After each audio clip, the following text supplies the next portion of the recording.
না, তোমাদেরকে আর সাসপেন্সে রেখে লাভ নেই। কারণ এই ভ্লগটা দেখলে তোমাদেরকে আর বলার অপেক্ষা রাখে না যে কি অনুষ্ঠান হতে চলেছে আজ। হ্যাঁ, আজকে আমার বৌদির শ্রাদ্ধ, ৯ মাসের শ্রাদ্ধ। বৌদির না এই দিনটা নিয়ে অনেক দিনের অনেক ইচ্ছে ছিল। তার কিছুটা পূরণ হয়েছে আর কিছুটা পূরণ হয়নি আজকের ব্যস্ততার কারণে। অনুষ্ঠানটা যেহেতু দিনের বেলায় সেই জন্য একটুখানি লাইট মেকআপ করেছিলাম।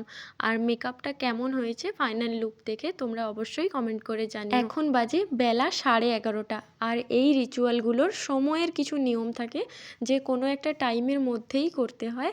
তো সবাই আমাকে অনেক তাড়া দিচ্ছিল। অনেকটা কম টাইমের মধ্যে বৌদিকে আমি রেডি করেছি। যাহ, সবাই আশীর্বাদ করে দিয়ে চলে গেল। আমি কিছুই দেখতে পেলাম না। এতটাই লেট হয়ে গেছে আমার। আসলে নিজের বাড়ির যখন কোনো অনুষ্ঠান হয় তখন এরকম একটু আধটু হয়েই থাকে। আমার দাদার বিয়েতে আমার এক্সপিরিয়েন্স হয়ে গেছে। জানো তো আমি যে হোয়াইট টপটা পরে রয়েছি এই স্পেশাল দিনের জন্য আমি নিজের হাতেই বানিয়েছি এটা।